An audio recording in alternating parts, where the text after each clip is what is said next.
திருச்சிற்றம்பலம். K. சங்கரின் கீதை சேனலை தினமும் பாருங்கள். இந்த வீடியோவை லைக் செய்யுங்கள், ஷேர் பண்ணுங்கள் மற்றும் மறக்காம சப்ஸ்கிரைப் செய்யுங்கள். தேங்க்யூ. வணக்கம்.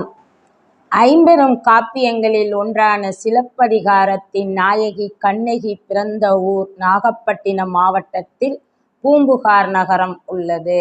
தமிழர்களின் தொன்மை, பாரம்பரியம், கலாச்சாரம் ஆகியவற்றை பறைசாற்றக்கூடிய வரலாற்று சிறப்பு மிக்க நகரம். சோழர்களின் தலைநகரம் இந்த பூம்புகார். தமிழ் இலக்கியங்களில் காவிரி பூம்பட்டினம் என்று அழைக்கப்படுகின்றது. மிக இயற்கையான 15,000 ஆண்டுகளுக்கும் மிக பழமையான நகரம் பூம்புகார்.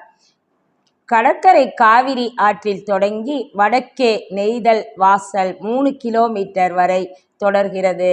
கடற்கரையின் மணல் 3 கிலோமீட்டர் வரை பரவியுள்ளது. கடல் அரிப்பை தடுக்க கிரானைட் கற்களை கொண்டு தடுப்பு ஏற்படுத்தப்பட்டுள்ளது.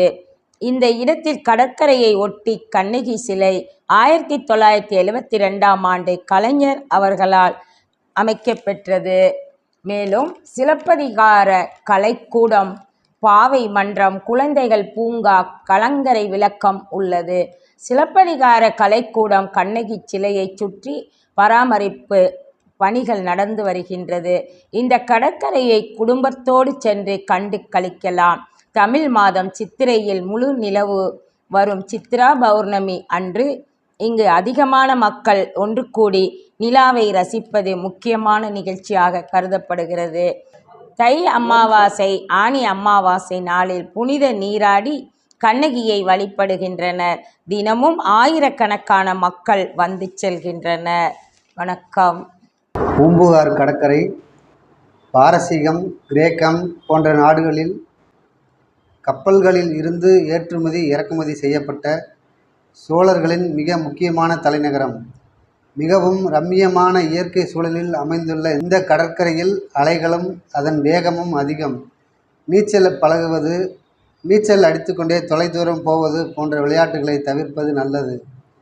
கடற்கரையை ஒட்டி உள்ள சிலப்பதிகார கலைக்கூடம் 7 அடுக்குகள் கொண்ட கோபுரத்துடன் 50 அடி உயரத்தில் கலை நயத்துடன் காட்சியளிப்பதாக உள்ளது. நாகப்பட்டினம் மாவட்டத்தில் இருந்து மயிலாடுதுறை பிரிக்கப்பட்டு 38வது தனி மாவட்டமாக 2020 ஏப்ரல் 7ஆம் தேதி அறிவிக்கப்பட்டது.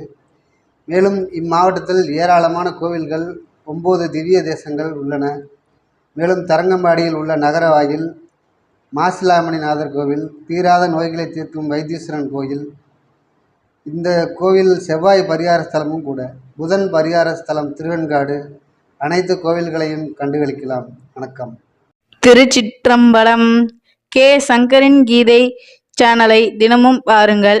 இந்த வீடியோவை லைக் செய்யுங்கள், ஷேர் பண்ணுங்கள் மற்றும் மறக்காம சப்ஸ்கிரைப் செய்யுங்கள். தேங்க்யூ.